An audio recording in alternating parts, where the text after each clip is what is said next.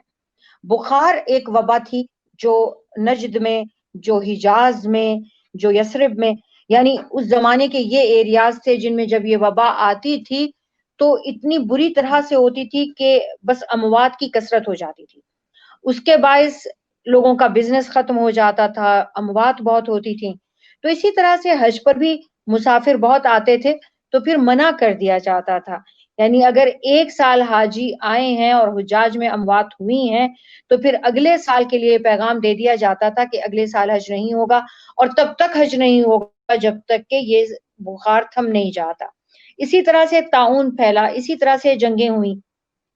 اب کی وبا تو پوری دنیا میں ہے، یہ جب پہلے روکا گیا تو تب صرف اسی حجاز کے ایریا میں ہوا کرتی تھی، اور اب یہ وبا جو ہے یہ تو پوری دنیا میں ہے، خوف بھی یکساں ہے اور اموات بھی بہت کثرت سے ہو رہی ہیں، اس لیے روک دیا گیا۔ مگر ابھی جو آپ نے بھی آرڈر پڑھا ہے اس میں مقامی لوگوں کو اس کی اجازت دی گئی ہے، 10,000 کے قریب لوگ کریں گے حج، تمام ایس او پیز کو سامنے میں بھی یہ ہے کہ شرائط کے ساتھ ہیں، بیماریاں بھی دیکھی جائیں گی کہ وہ ہارٹ پیشنٹ تو نہیں ہے، بلڈ پریشر کے پیشنٹ تو نہیں ہے، ڈائبیٹک تو نہیں ہے، ایج بھی ہے منیمم 20 ایئرز ہے، میکسیمم 65 ایئرز ہے۔ اس کے بعد یہ ہے کہ پہلا حج ہے، تو ان لوگوں کو اجازت دی جائے گی تاکہ فرض حج کرنے والے لوگ اپنا فریضہ بھی ادا کر لیں، اور یوں حج جو ہے وہ محدود لوگوں کو اس کی اجازت دے دی گئی ہے، لاکھوں کی تعداد میں ہوتے ہیں، اور انشاءاللہ تعالی اللہ تعالیٰ سب خیریت رکھے اور پوری دنیا سے اللہ تعالیٰ اس وبا کو ختم کر دے، خاص طور سے ارض مقدسہ اور مسلمانوں پہ اللہ تعالیٰ کرم فرمائے۔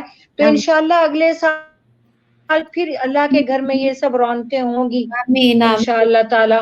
اللہ تعالیٰ سب کو واپس اپنے گھر کی اجازت دے اور ہم سب لوگ پھر سے آئیں عمرے کے لیے، باہر سے آپ لوگ بھی آئیں اور یہاں سے ہم بھی جائیں۔ آمین۔ سچ پوچھیں دل اداس تو بہت ہے اس خبر سے، لیکن بہرحال کسی بھی عبادت سے انسان کی جان قیمتی ہے۔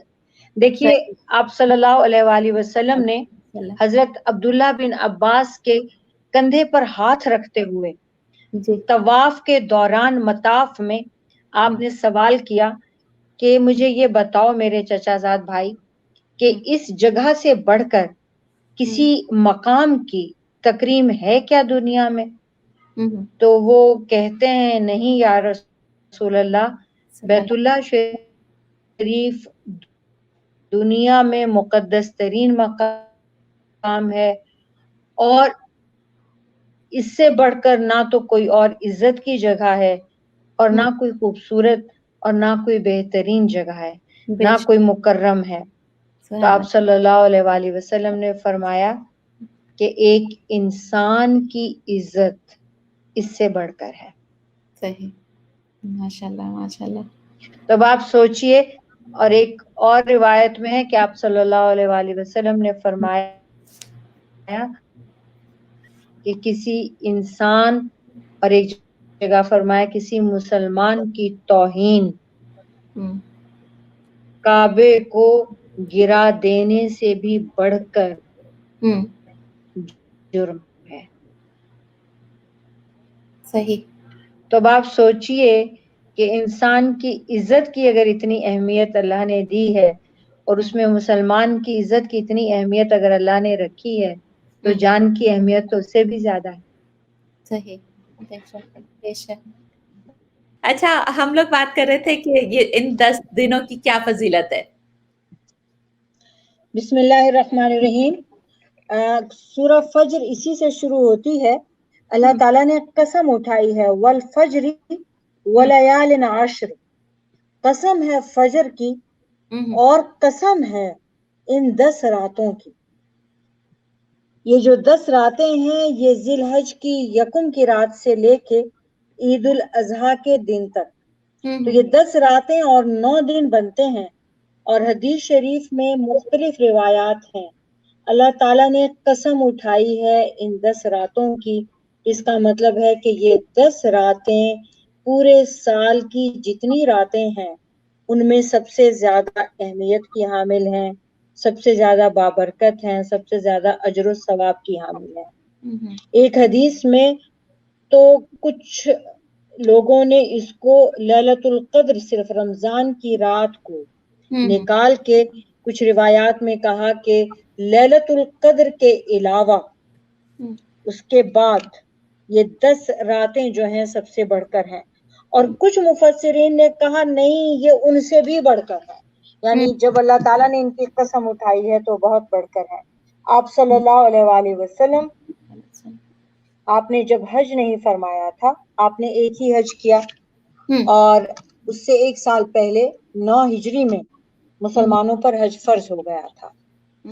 آپ نے خود بھی اور صحابہ کرام نے بھی ان 10 راتوں میں عبادت فرمائی، اور آپ نے ان 10 راتوں کی عبادت کو سال بھر کی عبادت سے بڑھ کر قرار دیا، اور روزہ بھی رکھا۔ تو صحابہ کرام کی، خلفائے راشدین کی اور اللہ کے نیک بندوں کی یہ روٹین رہی ہے کہ وہ 1 ذی الحج سے 9 ذی الحج تک روزے رکھتے ہیں۔ اچھا، حجاج کو مستثنا قرار دیا جاتا ہے کیونکہ ایک تو وہ مسافر ہوتے ہیں، اور دوسرے ان کی عبادت روزے سے بڑھ کر حج کے دنوں کی عبادت جو ہے وہ دعا ہے، وہ اس جگہ کی حاضری ہے جہاں اللہ تعالیٰ نے ان دنوں کی فضیلت سب دنوں سے بڑھ کر کی، اس جگہ کی فضیلت ان دنوں میں تمام جگہوں سے بڑھ کر ہے۔ تو یہ ہمیں یہ کرنا چاہیے کہ اگر ہم حج میں نہیں جا رہے تو جو حاجی نہیں ہیں وہ کم از کم عرفات کے دن کا روزہ رکھیں، اور اگر رکھ سکیں تو 9 دن یعنی 1 سے 9 عرفہ کے دن تک، 9 ذی الحج تک 9 روزے رکھیں، یہ بہترین ہے۔ اور رمضان کے روزے تو فرض ہیں، اور نوافل روزوں میں ان روزوں کا اجر پورے سال کے روزے کے برابر ہے۔ یہ نوافل روزوں میں سب سے بڑھ کر ہیں ان رات کی عبادتیں، کیونکہ اس میں منا کی رات بھی آتی ہے، اس میں مزدلفہ کی رات بھی آتی ہے، تو یہ راتیں جو ہیں یہ بہت قیمتی ہیں۔ اب اگر ہم حج پر نہیں بھی جا رہے ہیں تو ہم دنوں میں روزے رکھیں اور راتوں میں تہجد میں دعائیں کریں، تاکہ ہم اپنی اس محرومی کو جو ہم حج میں نہیں جا پا رہے ہیں کم از کم اپنی دعاؤں کے ساتھ پورا کرنے کی کوشش کریں۔ بالکل۔ اچھا، کئی مرتبہ ایسا ہوتا ہے کہ جیسے میں پاکستان گئی تھی، وہاں سے لوگ جو ہیں وہ عمرہ کرنے کے لیے آ رہے تھے، تو جو بیسک نالج ہوتی ہے سم ٹائمز وہ ان لوگوں کے پاس نہیں ہوتی، تو وہ ہم لوگ ایسے کوشچنس کر لیتے ہیں، آپ سے پوچھتے ہیں کہ وہ کون سے 5 مقرر کردہ میقات ہیں جہاں سے احرام باندھ کر تلبیہ پڑھ سکتے ہیں؟ دیکھیے ہر ایریا کی ایک میقات ہوتی ہے، میقات کا مطلب ہی وہی ہے وہ جگہ جہاں پہ احرام باندھا جاتا ہے عمرے کے لیے یا حج کے لیے۔ پاکستان سے آنے والوں کی الگ ہوگی، یمن سے آنے والوں کی الگ ہوگی، تو یہ طے کر دی جاتی ہیں، اور آپ صلی اللہ علیہ وآلہ وسلم نے خود طے فرمائی تھی۔ لیکن حکومت وقت جہاں سے بھی جہاز لے کے جا رہے ہوں، بحری جہاز لے کے جا رہے ہوں، یا مسافر بائی روڈ جا رہے ہوں، انہیں بتایا جاتا ہے کہ ان کی میقات کیا ہے، حتیٰ کہ جہاز تک میں اناؤنس کیا جاتا ہے۔ جیسے اب ہم لوگ ریاض میں ہیں تو ہماری میقات ذوالحلیفہ ہوگی اور وہ طائف میں ہے۔ اگر مدینہ سے لوگ جا رہے ہیں ان کی میقات ابیار علی ہوگی، وہ مدینہ سے 35 کلومیٹر پہ ہے۔ اسی طرح سے یمن سے آ رہے ہیں ان کی اور ہوگی، ہندوستان پاکستان سے آ رہے ہیں ان کی اور ہوگی۔ تو وہ جہازوں میں بھی اعلان کیا جاتا ہے کہ اب آپ نیت باندھ لیجئے، یہاں سے اب آپ احرام کی نیت کر لیجئے، اب آپ محرم ہو گئے، اب آپ کے اوپر ہر وہ چیز، ہر وہ پابندی لاگو ہو گئی جو احرام کی ہوتی ہے۔ تو پوری دنیا سے آنے والوں کے لیے 5 جگہیں ایسی ہیں جن کو میقات کہا جاتا ہے۔ کہ اس جگہ سے وہ بغیر احرام باندھے آگے نہیں جا سکتے. اچھا صحیح, بالکل صحیح. اچھا صفا اور مروہ کی بات کر لیتے ہیں. صفا اور مروہ جیسے ایک مناسک حج اور عمرہ میں بھی کیا جاتا ہے. حضرت حاجرہ جو ہمارے پیارے نبی حضرت ابراہیم علیہ السلام کی زوجہ تھی, حضرت اسماعیل علیہ السلام کی پیاس بجھانے کے لیے آب و گیا وادی میں تنہا پانی کی تلاش میں سعی کرتی رہیں. ایک خاتون کی قربانی جو ہے آج جو ہے وہ حج میں سعی کہلاتی ہے. ان کے بارے میں بتائیے, حضرت حاجرہ کے بارے میں, اس قربانی کے بارے میں کیا واقعہ پیش آیا تھا؟ حضرت حاجر حضرت ابراہیم کی دوسری زوجہ تھیں, اور آپ ابراہیم علیہ السلام حضرت اسماعیل کے ساتھ انہیں چھوڑ کر واپس چلے گئے, اور جب جا رہے تھے تو انہوں نے پیچھے سے انہیں آواز دی, اور یہ بالکل شیر خوار بچہ تھے حضرت اسماعیل, اور حضرت حاجر چھوٹے سے بچے کے ساتھ تنہا تھیں. تھوڑا سا کھانے پینے کا سامان ان کو دے کے واپس جانے لگے تو وہ حیران ہو کر پوچھنے لگی, اس لک و دک صحرا میں جہاں کوئی آبادی ہے نہ پانی ہے, آپ ہمیں کہاں چھوڑ کے جا رہے ہیں اور کس کے حوالے کر کے جا رہے ہیں؟ ایک بار پوچھا تو حضرت ابراہیم علیہ السلام نے کوئی جواب نہیں دیا. دوسری بار پوچھا تو بھی کوئی جواب نہیں دیا. تیسری بار خود ہی کہنے لگے, کیا اللہ کا حکم ایسا ہوا ہے آپ کو کہ آپ ہمیں یہاں چھوڑ کر چلے جائیں؟ تو حضرت ابراہیم علیہ السلام نے مڑ کے دیکھا اور کہا, ہاں سن کے, اور دوسرا ناز مجھے فخر ہوتا ہے سیدہ خدیجہ کی کچھ باتیں. مجھے ایسا لگتا ہے کہ اللہ تعالیٰ نے عورت ذات کو کچھ معاملات میں تو مردوں سے بہت اونچا کیا ہے. اس میں پوری کائنات میں سب سے پہلا کلمہ جس ہستی نے پڑھا ہے جو ایمان لانے والی ہے وہ سیدہ خدیجہ ہے. جب میں اپنا عورت ہونے پر سوچتی ہوں نا تو میرا سر فخر سے بلند ہوتا ہے, صرف یہی ایک بات سوچ کے کہ اللہ تعالیٰ نے کائنات میں سب سے پہلا فخر, سب سے پہلا ایمان ایک عورت کے حصے میں رکھا ہے. دوسری جب سیدہ حاجر کی بات میرے ذہن میں آتی ہے کہ اللہ تعالیٰ نے ان کی سعی کو اسلام کے شعائر میں ڈال دیا, حج کے مناسک میں ڈال دیا. کتنا پیار کیا رب نے اس ممتا سے, کتنا پیار دیا رب نے اس خاتون کی قربانی کو, کہ رب نے اس قربانی کو قیامت تک کے لیے, اس ممتا کو قیامت تک کے لیے زندہ کر دیا. سبحان اللہ. ابھی بھی آواز نہیں آ رہی ہے, اب آ رہی ہے, اب ان میوٹ کیا تو اب آ رہی ہے جی. اچھا ایسا ہے, بیچ میں کال آئی تو خود بخود ہی کٹ گیا. اب حالانکہ میں نے سب بند کیا ہوا ہے پھر بھی پتہ نہیں کیا مسئلہ ہے. اچھا اتنا ٹچی سا ٹاپک تھا, آپ کو میرا خیال ہے ایڈٹ کرنا پڑے گا, یہ پروگرام لائیو تو نہیں ہو سکتا. نہیں, اس کو میں اسی لیے میں اس کو کنٹینیو رکھے ہوئے کہ درمیان میں جو بھی ہماری بات ہو رہی ہے تو وہ میں ایڈٹ کر دوں گی. بس ٹھیک ہو گیا. اچھا حضرت حاجر سے ہی پھر میں دوبارہ شروع کرتی ہوں. جی. اب حضرت حاجر آپ حضرت اسماعیل علیہ السلام کو لے کے کچھ دن ہی گزرے تھے کہ سب کچھ ختم ہو گیا. اور جب پانی ختم ہوتا ہے تو سیدہ حاجر پریشان ہو جاتی ہیں کہ وہ شیرخوار بچہ ایڑیاں مارنے لگتا ہے زمین پہ اور پریشان ہے, پانی کی پیاس ہے, اور دور دور تک نہ کوئی پانی ہے نہ کوئی انسان نظر آتا ہے. تو یہ بھاگتی ہیں, ایک پہاڑی پہ چڑھتی ہیں, وہ جو صفا کی پہاڑی ہے, دور دور تک دیکھتی ہیں کوئی نظر نہیں آتا. پھر اس کے بعد بیچ میں میدان ہے. اب جب یہ صفا سے دیکھتی ہیں تو سیدنا اسماعیل علیہ السلام لیٹے ہوئے نظر آتے ہیں, انہیں اطمینان ہو جاتا ہے. اب بیچ میں میدان ہے, اس کے دوسری طرف مروہ ہے. اب اس میدان میں جب یہ آتی ہیں تو انہیں اپنا بیٹا نظر نہیں آتا تو دوڑ لگا دیتی ہیں. اس دوڑ کا نام سعی ہے. ویسے سعی کا مطلب کوشش کرنا بھی ہے, اور ان کی کوشش بھی تھی کہ پانی مل جائے, لیکن یہاں سعی کا مطلب بالخصوص دوڑ لگانا ہے. دوڑ پڑتی ہیں کہ کہیں بیٹا نگاہوں سے اوجھل ہے تو کہیں خدا نہ خواستہ کوئی جانور نہ آ جائے. پھر مروہ پہاڑی پہ چڑھ جاتی ہیں. پھر وہاں سے چاروں طرف دیکھتی ہیں کہ کہیں کوئی نظر آ رہا ہے یا نہیں.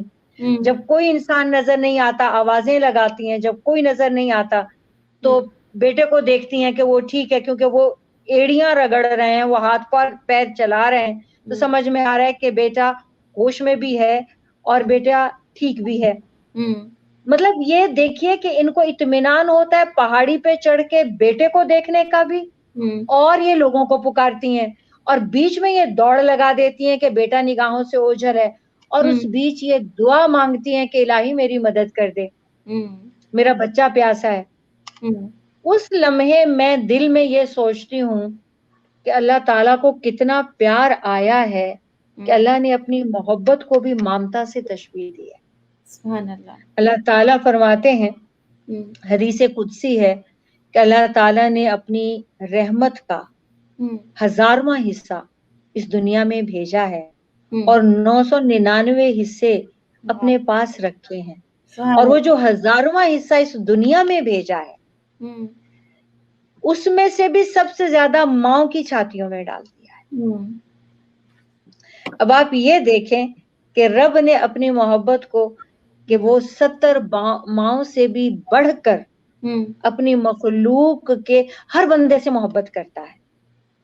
یعنی اب یہ تو انکنڈیشنل ہو گیا نا کہ وہ مانتے ہیں نہیں مانتے ہیں, نیک ہیں بدکار ہیں گنہگار ہیں واٹ ایور, اس کے بندے ہیں, بس یہی کافی ہے. تو ہر بندہ جو اس دنیا میں انسان پیدا ہوا ہے اس کو وہ 70 ماؤں سے بڑھ کر پیار کرتا ہے. اس نے اپنی مخلوق کی محبت کی مثال جب دی تو ممتا سے دی. اس تشبیہ پہ میں صدقے واری جاتی ہوں اور میں ناز کرتی ہوں کہ میں بھی ماں ہوں. صحیح, بے شک. اور اللہ نے ممتا سے اپنی رحمت کو تشبیہ دی, اور اس کی ممتا کو سیدنا ابراہیم علیہ السلام کی زوجہ سیدہ ہاجر کی ممتا کو اللہ نے ایسا کیپچر کیا اور پھر ایسا محفوظ کیا اور پھر ایسا اس کو ناز اور فخر سے نواز دیا کہ قیامت تک کے لیے وہ ہمارے اسلامی رکن کا ایک مناسک قرار دیا. ویسے ہی اس کو یاد رکھنا ہے, اس کو بھولنا ہی نہیں ہے. ان الصفا والمروہ من شعائر اللہ, اللہ کے شاعر بنا دیا ان دونوں پہاڑیوں کو, اللہ کی نشانیوں میں شامل کر دیا, اور اس کے بیچ صفا اور مروہ کے بیچ سعی کرنا فرض قرار دے دیا, آپ کے عمرے کا بھی آپ کے حج کا بھی. صحیح. تو یہ جو ہے میں سمجھتی ہوں یہ ایک دوسرا بہت بڑا فخر ہے ایک عورت کو. بالکل بالکل, بے شک. اب اس میں حضرت اسماعیل علیہ السلام, اب یہ 7واں چکر مکمل ہوتا ہے, مروہ پہ ہیں اور دیکھتی ہیں کہ زمین سے پانی پھوٹ رہا ہے, بیٹے کے قریب قریب چشمہ ابل رہا ہے, اور پھر دوڑ لگاتی ہیں اور آتی ہیں اور اس چشمے سے خود بھی سیراب ہوتی ہیں, بیٹے کو بھی پلاتی ہیں, اور اس کے بعد اس چشمے پر سیدہ ہاجر کا قبضہ ہے. اب تجارتی قافلہ آتا ہے بہت سال کے بعد, کیونکہ وہاں پرندے آنے لگے پانی پینے کے لیے, تو دور سے پرندوں کی چہچہاہٹ سن کے وہ ادھر چلے آتے ہیں, بنو جرہم آتے ہیں اور آ کر کہتے ہیں کہ ہمیں یہاں پہ رہنے کی اجازت دی جائے.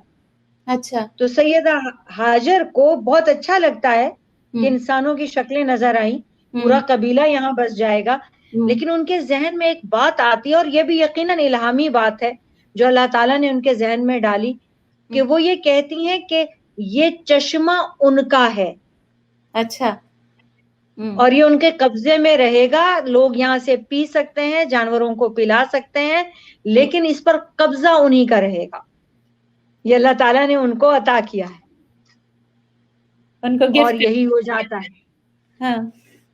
اللہ تعالیٰ ان کو زمزم عطا کر دیتے ہیں, اور یہ زمزم کے چشمے کی وہ مالک ہوتی ہیں, اور لوگ آتے ہیں یہاں سے سیراب ہوتے ہیں.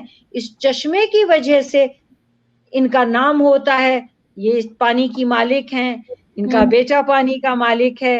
اس کے بعد تجارتی قافلے آتے ہیں, وہ اپنے تجارت کا سامان انہیں دیتے ہیں. اسی قبیلے میں حضرت اسماعیل علیہ السلام کی شادی ہوتی ہے, بس جاتا ہے پھر یہ مکہ, اور اتنا آباد ہوتا ہے کہ اللہ تعالیٰ نوازتے ہیں. سیدنا ابراہیم علیہ السلام دعا مانگتے ہیں کہ الہی یہ بندے جو ہیں یہ کھیتی باڑی بھی نہیں جانتے, انہیں پوری دنیا کا پھل بھی یہیں پہ چاہیے, پوری دنیا کی نعمتیں اور رزق یہیں پہ دے دے. یہ نہیں کہتے کہ ہم یہاں اگائیں گے. اللہ تعالیٰ ان کی یہ دعا ویسی ہی قبول فرماتے ہیں. وہاں کا بندہ کوئی کھیتی باڑی جانتا ہی نہیں تھا.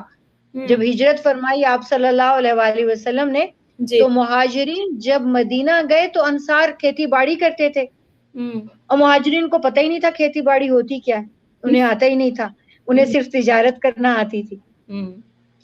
تو اللہ تعالیٰ نے حضرت ابراہیم علیہ السلام کی دعا قبول فرماتے ہوئے فرمایا کہ پوری دنیا کی نعمتیں یہاں ان کو ملیں گی, اہل مکہ کو ملیں گی, اور آج تک مل رہی ہیں. دیکھیں دنیا میں جہاں آپ رہ رہے ہیں, جہاں پاکستان کے باشندے ہیں, دنیا پوری میں موسم کا پھل ہوتا ہے, موسم کی سبزی ہوتی ہے, موسم کی چیز ہوتی ہے. مکہ مکرمہ ان ساری قید سے آزاد ہے.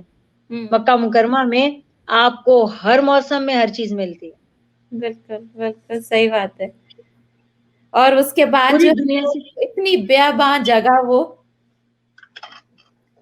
اور اب تو دیکھیے کہ ماشاء اللہ میں کہتی ہوں دنیا کے حسین ترین شہر بھی میں نے دیکھے ہیں, مگر جو حسن بیت اللہ شریف اور اس کے ارد گرد ہے, اور جو حسن اور جمال اور سکون مدینہ منورہ میں ہے, صحیح, اللہ اکبر, کہیں اور ہو ہی نہیں سکتا, ہوتا ہی نہیں ہے, ملتا ہی نہیں ہے. بے شک نہیں ہے ایسا کہیں بھی چلے جائیں, پیرس چلے جائیں, کسی بھی دنیا کی کسی بھی خوبصورت جگہ چلے جائیں, لیکن اس کا مقابلہ نہیں ہے مکہ مکرمہ سے. بالکل میں نے دنیا کی کافی چیزیں, خوبصورت چیزیں, خوبصورت جگہیں دیکھی ہیں جی, لیکن مدینہ منورہ کے آس پاس کے نخلستانوں میں جو حسن ہے, اور جو ادھر مکہ مکرمہ میں بیت اللہ شریف میں جو حسن ہے, اس کا کوئی مقابلہ نہیں مقابلہ, کوئی مقابلہ. بالکل صحیح کہا آپ نے, بے شک. میں اپنے وطن سے بہت پیار کرتی ہوں, میں پاکستان کے لیے ہر موقع پہ, ہر نماز میں, ہر وقت دعا کرتی ہوں. مجھے پاکستان سے بہت محبت ہے, اور ریلیجیسلی میں اپنے وطن سے محبت کرتی ہوں, لیکن میں یہاں سے, مدینہ پاک سے میں میچ نہیں کر سکتی, اپنے وطن کو بھی نہیں کر سکتی. بالکل صحیح کہہ رہی ہیں, وہ جگہ ہی ایسی ہے, اس میں کوئی شک نہیں ہے, کوئی شک نہیں. آپ نے بالکل صحیح بتایا. ایسے جب وہاں پہ آپ تو ماشاءاللہ وہاں پہ رہ رہی ہیں, ہم لوگ جب وزٹ کر کے واپس آتے ہیں تو بھی ہمارا دل نہیں لگتا, ہمارے دل وہیں پہ رہ جاتے ہیں, ہم واپس آ جاتے ہیں. خیر یہ بڑی اچھی بات کہی آپ نے, دل وہیں پہ رہ جاتے ہیں. آپ کو میں ایک چھوٹا سا واقعہ بتاؤں, آپ کو اچھا لگے گا. جی بالکل. امام ابو حنیفہ رحمت اللہ علیہ کوفہ میں رہتے تھے, جی, اور انہوں نے فیصلہ کیا کہ وہ اپنا سارا کپڑے کا کاروبار کرتے تھے, یہ سارا کاروبار بیچ کے تو وہ مدینہ منورہ ہجرت کر جائیں. مدینہ منورہ تشریف لے آئے, انہوں نے اپنا سب کاروبار, ہر چیز وہاں سے سمیٹ لی, اور پھر لوگوں کو خدا حافظ کہہ دیا کہ اب میں مستقل مدینی ہو جاؤں گا, میں وہاں کا مقامی بن رہا ہوں, میں واپس نہیں آؤں گا. سب سے مل ملا کے وہ چلے گئے, اور سوا سال ہی نہ گزرنے پایا تھا کہ انہوں نے پھر رخت سفر باندھ لیا, پھر اپنا سامان سمیٹا, اب وہ کوفہ جا رہے ہیں. تو لوگوں نے کہا کہ امام صاحب آپ نے تو مدینہ منورہ میں رہنے کا سوچا تھا, اور آپ تو اپنا سب کچھ ختم کر کے آئے ہیں, تو پھر واپس کیوں جا رہے ہیں؟ تو امام صاحب نے بڑی پیاری بات کہی. نوشین آپ یہ بات ذہن میں رکھیں نا, تو پھر امریکہ میں بھی رہ سکتے ہیں, پھر پاکستان میں بھی رہ سکتے ہیں, پھر ہندوستان میں بھی رہ سکتے ہیں. وہ یہ بات ہے کہ امام صاحب نے فرمایا کہ یارو جب میں کوفہ میں رہتا تھا نا, تو میرا دل ہر وقت مدینے میں رہتا تھا. کبھی میں مدینہ کی اس گلی میں پھر رہا ہوتا تھا, کبھی میں روضہ شریف پہ, کبھی میں ریاض الجنہ میں, کبھی میں اس گلی میں, کبھی میں اس بازار میں. اب کچھ دن ہوئے ہیں کہ میں یہاں بیٹھا ہوں مدینہ میں, اور مجھے کوفہ یاد آنے لگا. تو میرا ذہن اور میرا دل اکثر کوفہ کی یاد کرتا ہے. تو مجھے لگا کہ نہیں, یہ نہیں ہونا چاہیے. تو میں نے سوچا کہ میرا جسم کوفہ میں رہے, لیکن میرا دل مدینہ میں رہے.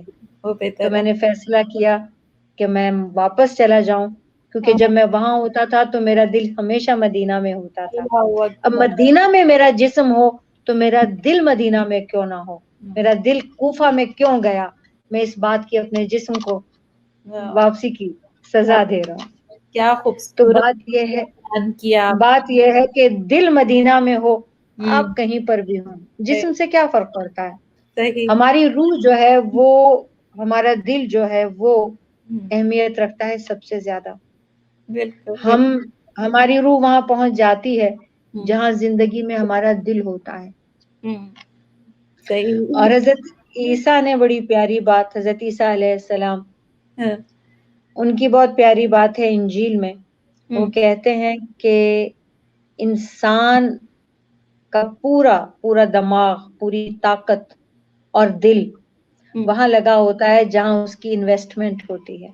ہوں، اگر آپ پیسے پہ آپ نے انویسٹ کیا ہے تو اب آپ کو ہر وقت دیکھنا ہے کہ میں نے یہاں لگایا, اسٹاک میں لگایا, اس کاروبار میں لگایا, آج اس کا کیا ریٹ جا رہا ہے, کہاں ہے. ہوں، ٹوٹل آپ کی جو بھی جائیداد ہے, کیش ہے, آپ نے جہاں انویسٹ کیا ہے نا, ہوں، آپ کا دل اور دماغ آپ کی انویسٹمنٹ کے ارد گرد رہے گا.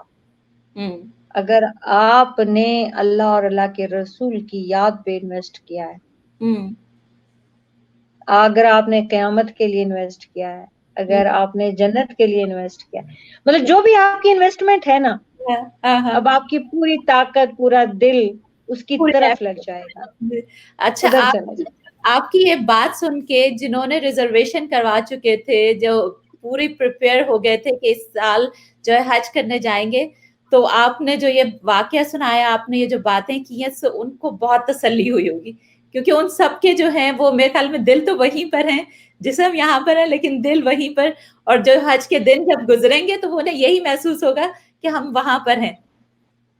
دیکھیے نوشین, بات یہ ہے کہ اللہ تعالیٰ نیتوں کا مالک ہے, جی. اور نیتوں پر ہی اجر دے دیا کرتا ہے. حدیث شریف کے الفاظ ہیں کہ جب آپ نیت کرتے ہیں تو اسی وقت آپ کی ایک نیکی لکھ دی جاتی ہے. عرش پہ تو آپ اسی دن حاجی لکھ دیے گئے جس دن آپ نے حج کی نیت کی. اب آپ نے سامان بھی کر لیا, آپ نے پیسے بھی دے دیے, آپ نے طے بھی کر لیا, تو آپ تو حاجی ہیں. اللہ کے سامنے کیا مشکل ہے آپ کو اجر دے دے وہ. آپ اس بات سے سوچئے کہ اگر اللہ کے حبیب یہ بات فرماتے ہیں, ذرا سا بھی انسان اپنے دین پہ غور کرے تو گھاٹے میں نہیں رہتا. آپ صلی اللہ علیہ وآلہ وسلم نے صحابہ کرام کو فرمایا کہ اگر تم لوگ اپنی ماں اور باپ کی طرف محبت کی نگاہ سے دیکھو, اور ایک روایت میں صرف ماں کا نام ہے اور ایک میں والدین کا نام ہے, اگر انہیں محبت اور پیار سے دیکھو تو اللہ تعالیٰ تمہیں ایک مقبول حج کا اجر دیں گے. ہم جتنے چاہے حج کر لیں, ہمارے پاس اس بات کی گارنٹی ہے کہ وہ حج قبول ہوگا؟ جانے ہم اس میں کتنی غلطیاں کرتے ہیں, صحیح. جانے ہم قبول کرا کے آئے ہیں کہ محنت کر کے واپس آ گئے ہیں. اب مقبول حج یعنی حج بھی کریں اور وہ بھی قبول ہو جائے, یہ کتنی بڑی خوش قسمتی ہے. تو ایک بار آپ اپنے زندہ ماں باپ کو محبت سے دیکھتے ہیں تو آپ کو مقبول حج کا اجر ہوتا ہے. تو ایک صحابی جو اپنی ماں سے بے حد محبت کرتے تھے, کہنے لگے یا رسول اللہ, اور اگر میں 100 بار دیکھوں ایک دن میں؟ تو آپ نے فرمایا کہ اللہ کے پاس اجر کی کوئی کمی قلت نہیں ہے, اللہ تعالیٰ تمہیں ایک دن میں بھی 100 مقبول حج کا اجر دے سکتا ہے. تو اگر ماں کو باپ کو پیار سے نگاہ ڈالنے کا ایک مقبول حج کا اجر ہے, تو جس بندے نے حج کی نیت کی, جس بندے نے اس کی تیاری کی, کیا اس کو نہیں ہوگا؟ اگر وہ حالات کے ہاتھوں مجبور ہو کے, حکومت کے ہاتھوں مجبور ہو کے, وبا کے ہاتھوں مجبور ہو کے, وہ بیچارہ بیٹھا ہے, خون کے آنسو اس کا دل رو رہا ہوگا, کیسے تڑپے گا وہ عرفات کے دن, مزدلفہ کی رات. جی. اللہ تعالیٰ نے اس کا اجر کبھی ضائع نہیں کرنا. وہ بہترین قدردان ہے, وہ اپنے بارے میں خود کہتا ہے ان اللہ شاکر علیم, اللہ تعالیٰ بڑا شکر گزار ہے, بڑا قدردان ہے. آپ اس کی طرف ایک قدم بڑھاتے ہیں, وہ آپ کی طرف 10 قدم بڑھاتا ہے. آپ ہاتھ بڑھاتے ہیں, وہ باہیں پھیلاتا ہے. آپ چل کے جاتے ہیں, وہ دوڑ کے آتا ہے. تو آپ نے نیت کی. حج کا مطلب کیا ہے؟ ارادہ. حج بیت اللہ کہتے ہیں نا, بیت اللہ کی طرف جانے کی نیت کرنا, ارادہ کرنا. کہ صحیح ہم اللہ کا گھر دیکھنے جا رہے ہیں, ہم اللہ سے کے گھر کی نیت کر رہے ہیں, تو صحیح اس ارادے پہ آپ مہمان ہیں. میزبان کون ہے؟ اللہ تعالی. اللہ تعالی. میزبان کی دعوت پر ہی مہمان جا سکتا ہے, ورنہ جا بھی نہیں سکتا. تو صحیح میزبان نے آپ کو بلایا ہے اور آپ نے دعوت قبول کی ہے, اور پھر اب آپ دعوت پر جانے کے لیے تیار بھی ہیں. اچھے اچھے آپ نے تیاری کی, کپڑے سلوائے, محنت کی, جا کر وہاں کیا کیا پڑھنا ہے, کیسے رب کو منانا ہے, کیسے توبہ کرنی ہے, کتنا پیسہ خرچ کیا, یہ سارا کچھ وہ کیا بے قدری کرے گا؟ کیا وہ بھول جائے گا؟ وہ ماں کانا ربو کا نسیہ, رب نہیں بھولتا, کچھ نہیں بھولتا. اللہ آپ نے اس کے راہ میں ارادہ کیا ہے, اس کے گھر جانے کا ارادہ کیا ہے, اس کے بلاوے پر ارادہ ہوتا ہے, اور پھر آپ کو اس نے قبول کیا تو آپ نے تیاری کی. اب یہ جو وبا ہے یہ بھی اسی کی بھیجی ہوئی ہے, یہ جو مجبور کیا ہے اس نے کہ آپ کو گھر بیٹھا دیا ہے, یہ بھی اسی کی مرضی ہے. جو اللہ پہ بھروسہ رکھنے والی قوم ہے, بندے ہیں یا لوگ ہیں, وہ کبھی بھی یہ نہیں سوچ سکتے کہ اللہ تعالی کی مرضی کے بغیر ایسا کچھ بھی ہو رہا ہے. صحیح اللہ تعالیٰ نے آزمائش دی ہے, تنبیہ دی ہے, یا عذاب بھی دیا ہے کچھ لوگوں پر, تو یہ اس کی مرضی کے بغیر نہیں ہے. ہمارا ایمان یہ ہے کہ اللہ کی مرضی کے بنا پتا بھی نہیں ہل سکتا, اس نے چاہا ہے تو یہ ہوا ہے. اس میں ہماری تربیت بھی شامل ہے, اس میں ہماری کوتاہیاں بھی شامل ہیں, اس میں ہمیں تنبیہ بھی ہو رہی ہے, اس میں ہماری تربیت بھی ہو رہی ہے, بہت کچھ اس میں ہے. جی اور اسی کی اس میں رمضان بھی گزر گیا, اسی اس میں حج بھی آ گیا. بالکل تو اگر ایک سال اس کی مرضی منشا نہیں ہے تو ہی نہیں ہو رہا. ایسا نہیں ہے کہ اس میں ہمارا کوئی عمل دخل ہو, وہ جب بلائے گا دوبارہ جائیں گے. اور بالکل جس کو اس نے میزبانی کا شرف عطا کرنا ہے وہ حج کیے بغیر نہیں مرے گا, وہ ضرور جائے گا. بالکل صحیح کہا. اچھا ہم لوگوں میں نے نیکسٹ پروگرام میں آپ کے ساتھ جو ہے ہم لوگ جب آج ذوالحج کو یا جب مکہ مکرمہ سے احرام پہن کے جب منا جاتے ہیں اور عرفات مزدلفہ یہ ساری جو ہیں یہ بھی ایک تربیت کا حصہ ہے.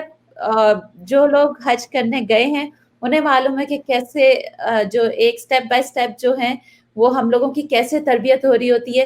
یہ اس کی جو ہے میں آپ سے پوری ڈیٹیل میں انشاءاللہ بات کروں گی, لیکن آج کا ضرور. جی آج کا پروگرام جو ہے ہم اسی بات پہ لوگوں کو تسلی ہو گئی ہوگی جو حج پہ نہیں جا سکیں, جو یہاں پر ہیں موجود یا پاکستان میں کہیں بھی کسی بھی ملک میں انہوں نے آپ کا پروگرام دیکھا ہوگا تو ان کو تسلی ہوئی ہوگی. اور یہ جو 10 ذوالحج کے 10 دن ہیں اس میں جو آپ نے عبادات بتائی ہیں کہ کیسے کیا کرنا ہے, تو وہ بہت بہت شکریہ. اس کے علاوہ آپ کا کوئی اور میسج ہو ڈاکٹر میمونہ ہمارے ناظرین کے لیے؟ میں یہ کہوں گی کہ دل چھوٹا نہ کریں, جی اس کو اللہ تعالیٰ کا ایک آزمائش کے ساتھ ساتھ حکم سمجھتے ہوئے اور یہ سوچ لیں کہ اللہ نیتوں پر اجر دے دیا کرتا ہے. اور حضرت عبداللہ بن مبارک نے جب حج کیا, یہ ہارون رشید کے زمانے میں ایک تبع تابعی تھے اور بہت نیک عالم دین بزرگ تھے, تو انہیں آپ صلی اللہ علیہ وآلہ وسلم نے خواب میں زیارت کی. تو اس میں آپ صلی اللہ علیہ وآلہ وسلم نے انہیں فرمایا کہ عبداللہ تمہیں حج مبارک ہو. تو حضرت عبداللہ نے جواب میں کہا یا رسول اللہ آپ کو معلوم ہے اس دفعہ 4 لاکھ لوگوں سے بھی زیادہ لوگوں نے حج کیا. تو آپ صلی اللہ علیہ وآلہ وسلم نے فرمایا لیکن قبول تو 400 کا بھی نہیں ہوا. تو بات یہ ہے کہ گھاٹے کا سودا نہیں ہے, گھر بیٹھ کے مقبول حج ملا انہیں, کوئی بات نہیں. اللہ تعالی زیارت بھی کرائیں گے, اللہ اپنے گھر بھی بلائیں گے, اور دعا یہ کرنی چاہیے کہ اللہ تعالیٰ اس حج کو قبول کریں. ہر بات میں اللہ تعالیٰ سے اس کی قبولیت مانگنی چاہیے. ہمیں ان 10 دنوں میں روزے رکھنے کی کوشش کریں, اگر پورے 9 رکھ سکتے ہیں تو ٹھیک ہے, نہیں تو کم از کم عرفات کا روزہ رکھیں. اس سے حدیث مبارکہ ہے کہ پچھلے پورے سال کے گناہ معاف ہو جاتے ہیں. اور ایک اور روایت ہے کہ پچھلے اور اگلے 2 سالوں کے گناہ معاف ہو جاتے ہیں. تو 1 سال کے بھی معاف ہو جائیں تو کیا برا ہے. اگر 2 والی بات بھی مان لی جائے تو پھر تو بونس ہی بونس ہے, نفع ہی نفع ہے. لیکن اگر 1 سال میں بھی کوئی یہ گارنٹی دے دے کہ آپ نے عرفات کا روزہ رکھا, اللہ تعالیٰ نے قبول فرمایا اور پچھلے پورے سال کے گناہ آپ کے دھل گئے, تو ایک بہت بڑی بات ہے. آپ روزہ رکھیں دنوں میں, آپ راتوں میں عبادت کریں, تہجد کی نماز پڑھیں, دعا کریں اپنے لیے, امت مسلمہ کے لیے, آپ کے لیے, میرے لیے. انشاءاللہ تعالی اللہ تعالی ہم سب کو اپنی راہ میں قبول فرمائے, اور اللہ کرے گا اس کے گھر کی رونقیں بحال ہوں گی, اور اگلے سال اسی طرح سے جیسے ہر سال حاجی آتے ہیں آپ سب جگہوں سے, ہر ملک سے لوگ آئیں گے انشاءاللہ. آمین. اچھا ڈاکٹر میمونہ, ایک پروگرام میں ہمارے پاس کوشچن آیا تھا شوال کے روزوں کے بارے میں.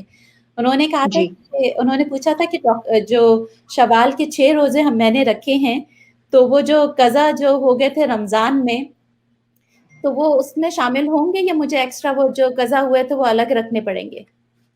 جو قضا روزے ہیں وہ فرض ہیں. حدیث مبارکہ ہے کہ آپ 11 مہینے ہوتے ہیں آپ کے پاس, شعبان کا چاند دیکھ کے آپ صلی اللہ علیہ وآلہ وسلم اپنی ازواج مطہرات اور اپنی بیٹیوں کو ان کے گھر پہ جا کے فرماتے تھے کہ جس کے اوپر قضا روزے باقی ہیں رمضان کے وہ رکھ لیں. تو اس کا مطلب ہے کہ رمضان کی قضا ادا کرنے کے لیے ہمارے پاس 11 مہینے ہیں. لیکن شوال کے 6 روزے نوافل روزے ہیں, اور یہ صرف شوال ہی میں رکھے جا سکتے ہیں. اگر کوئی بندہ یہ 6 روزے رکھنے کے بعد اپنے قضا روزے بھی شوال میں رکھنا چاہے تو بھلے رکھے, لیکن ان 6 شوال کے روزوں کی بہت اہمیت ہے. دیکھیے آپ صلی اللہ علیہ وآلہ وسلم نے حدیث مبارکہ میں فرمایا کہ رمضان کے فرض روزے اور کچھ نوافل روزے اگر کوئی بندہ رکھ لے تو وہ سال بھر کے روزے رکھنے کے برابر ہے. ایک میں تو یہ ہے کہ رمضان کے پورے روزے اور شوال کے 6 روزے رکھ لینا پورے سال کے روزوں کے برابر ہے. اور ایک روایت میں ہے شوال کے 6, عرفات کے دن کا 1, اور محرم کے, پہلے تو عاشورہ ہی کا صرف 10 محرم کا رکھا جاتا تھا, پھر آپ صلی اللہ علیہ وسلم نے فرمایا کہ اس کے ساتھ آگے یا پیچھے 9 یا 11 کو بھی شامل کر لیں. تو صحابہ کرام رمضان کے روزے فرض, اس کے علاوہ 6 شوال کے, 1 عرفات کا, 2 محرم کے, اپنے اوپر انہوں نے لازم کر لیا تھا کہ یہ 4 روزے جو ہیں, یہ 9 روزے جو ہیں, 6 شوال کے اور 3 یہ لازماً رکھنے ہیں. اچھا کچھ لوگ ذی الحج کے 9 روزے بھی ضرور رکھتے ہیں, ان کے بارے میں مستقل ایک پوری یعنی احادیث ہیں کہ ان کا اجر جو ہے بہت زیادہ ہے, بہت بڑھ کر ہے. تو بہتر یہ ہے کہ ہمیں جب جہاں جہاں سے بھی موقع ملے وہیں انویسٹ کر دیں, اور یہ انویسٹمنٹ تو وہ ہے کہ اس میں بڑھتا جائے گا, بڑھتا ہی چلا جائے گا, اور ہمارے ہی کام آئے گا. بالکل, نہیں بہت اچھی انویسٹمنٹ بتائیے. ہم لوگ آپ کے ساتھ رہیں گے تو بہت اچھے بزنس وومن بن جائیں گے, بزنس مین. انشاءاللہ. اس کے ساتھ ہی ہم اپنا پروگرام اختتام کو کرتے ہیں. آپ کا بہت بہت شکریہ ڈاکٹر میمونہ. اور ڈاکٹر میمونہ سے اگر آپ لوگوں کے کوئی کویشچنس ہیں روزوں کے بارے میں, یا کوئی بھی کسی طرح کا بھی کوئی کویشچن ہے, تو مجھے میسج کریں, یا ڈاکٹر میمونہ کو بھی آپ لوگ کر سکتے ہیں. اور اللہ تعالیٰ سے دعا ہے کہ یہ ہماری چھوٹی سی کوشش جو ہے اس بار اپنی بارگاہ میں قبول فرمائیں. اللہ نگہبان. ہمارا پروگرام دیکھتے رہیں life style T V channel پہ. السلام علیکم ورحمۃ اللہ وبرکاتہ. وعلیکم السلام ورحمۃ اللہ.